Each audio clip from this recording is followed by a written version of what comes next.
What's going on, YouTube? In today's video, I want to talk about investing your first $1,000. And as always, before we start, make sure you go down and hit the like button and subscribe for more content coming soon. So in today's video, we're going to talk about the different things that you can do with your first $1,000 investment.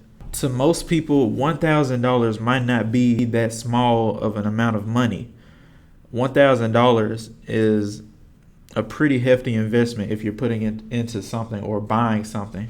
So of course you want to put your $1,000 into the best thing for you, the best asset, the best thing that'll make you grow interest over time. Now I know you're probably thinking, Invest in my financial situation. Isn't that what I'm trying to do with this money? by investing your financial situation, what I mean is if you are currently in debt right now, although you might be eager to go on and put your money into something that appreciates value over time, it might be in your best interest to put that money towards either an emergency fund or paying off any debt that you currently have. Now, to those of you who probably saved that $1,000 to come watch a video so that you can figure out what you should do to invest it in, I know that might sound like a slap in the face, or what was the point of you even saving that money in the first place? However, it is in your best interest for you to pay off your debt. The stock market rises on average 7%. However, the average credit card debt interest rate is 25%. So with $1,000 at 7%, that means every year you're making about $70. However, with that credit card debt, you're losing anywhere between $220 to $250 every year just by paying interest. As you can see, the odds are kind of weighed against you. It's better for you to pay off that debt first before you decide to invest it into something that grows in value over time, because the likelihood of you getting anywhere above 7% is possible, but the likelihood is low. I would also recommend against taking out money so that you can invest it into something, like doing something like a margin account or anything like that. And the reason being is because there is a such thing as good debt and bad debt. And although yes, the market typically accumulates over 7%, you don't want to end up in a position where you've borrowed money so that you can make more money and then you end up owing more money than you've made. I believe honestly that as consumers, we've become null to different things that we would not be if there was no such thing as bad debt or as consumer debt. If you had $100,000 in your bank account right now, you would not go and buy a house that's $100,000. because that means that you'd end up broke. If you had $20,000 in your bank account, you wouldn't go buy a $20,000 car because that would be all of your money. You'd be broke. However, as consumers, we think that it's okay to pay $20,000 on a $100,000 house and have a monthly payment that's greater than what we can actually afford, or $5,000 on a car and have a monthly car payment that's greater than what we can afford. It is in your best interest to not end up in a situation like that. After you've finally solved your debt situation, what you want to do is put money aside for an emergency fund. There should be a minimum of $1,000 in an emergency fund. There's a study that shows that most Americans do not have $1,000 for an emergency that would cost them that much, which basically puts you back in that position where you feel like you have to go into debt. Simply by just having this emergency fund, you can prevent ever having to feel like you need to go into debt, or at least most situations where you feel like you need to go into debt. Once you have that $1,000 cushion, it's best for you to save up at least 3 to 6 months of your expenses. So what you want to do is actually calculate how much you spend on utilities, how much you spend on rent, how much you spend on all the necessities that you have in your life. And you want to multiply that by 3 or 6 just to see how much you would need for a 3 to 6 month period. And you want to save all of that and put it into a savings account where it's liquid, so that if something happens, you have access to that money and you can survive. Now that you've saved up an emergency fund, it's time for you to finally invest your first $1,000. So the first option that I will give you for investing your $1,000 is that you should invest in a stock or company.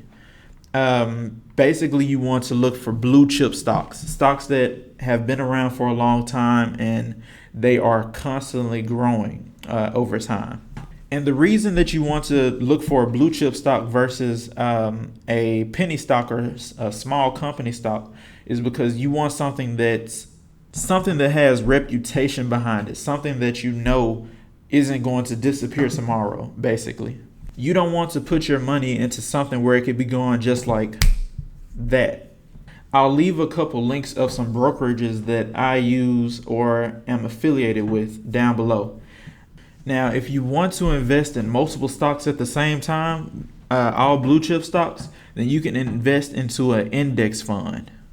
And an index fund that I would recommend would be the S&P 500 Vanguard. This particular index fund is something that a lot of great stock investors use. It can take your $1,000 and basically diversify it into 500 different companies that have been proven to maintain growth over years.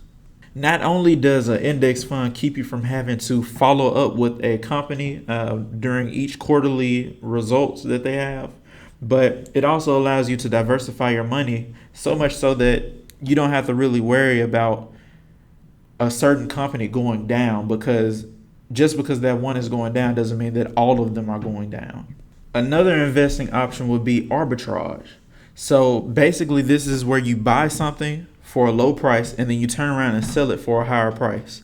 And the one thing that I would recommend the most, which I've talked about before on my channel, would be iPhones, or just phones in general. So you can take a phone and buy it off of maybe Craigslist or any different website that allows you to buy different products from people like the Facebook Marketplace. And you can take that phone and maybe it needs repairs or something like that. You can get it repaired for as cheap as possible, but make sure that it's functional as well. And you can turn around and sell it for a higher price than what you purchased it for.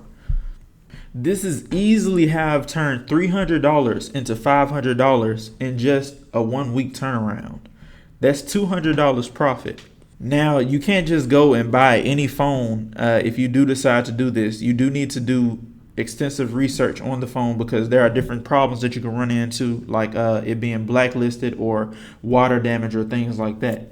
However, if you know what you're doing, then that's a perfect option to turn your money into more money. And along with phone arbitrage, I would also say that you can do the same thing with cars. So you can buy a car on the low end and turn around and flip it for even $1,000 profit. I've seen some people do even $5,000 profit. So you can take your $1,000 and you can do many different things with it. The last option that I want to talk about today is investing in yourself. So you want to make sure that this is one that a lot of people don't really think about. They don't really understand that you can invest in yourself. So, and it's also one that a lot of people do, but they don't realize that they're doing. So when you go to college and you go get a degree, you're investing in yourself. Even though you may have to use student loans and different things like that, you're investing in yourself. You're using money so that you can give yourself a new skill that you can turn around in the marketplace and create a job from. Now, you may be wondering, what are some things that I can spend $1,000 on to basically increase my skill set or to invest in myself? So there are many different things that you can do. You can use different websites like Skillshare. You can different YouTubers have their own courses and things like that to teach you how to do certain things. You can learn how to do SMMA. You can learn how to do drop shipping. You can learn how to code. You can learn how to do sales. There are many different things that you can learn now in the digital age, because 20 years ago, they didn't have the internet as expansive as we have it now. Cell phones weren't even as expansive as they are now. You couldn't do as much as you can now with a cell phone. The fact that I'm even recording a video right now on a 60 frame per second camera on a smartphone is proof of the advancement that we've come from since just 20 years ago. I mean, if you really think about it, just 20 years ago, if you wanted to learn something, you either had to go to college, university, and pay money for a bunch of classes that you may or may not even use, like to get a degree. Or you could go to a library, but that means that you have to travel to the library and you have to search through a bunch of books to basically find different things that you want. Now, in this age, is everything that we want to learn is at a touch of a button. All you have to do is type in what you want to learn. You can go to YouTube right now, and if you want to learn how to code, you can literally type in how to code, and you'll find a plethora of videos that you can watch and learn from. But that's going to wrap up this video. And if you have any questions, comments, concerns, or anything else that you want to add that you can possibly invest in, make sure you go down into the comment section and let me know. I'll respond to any and all comments that I get on this video.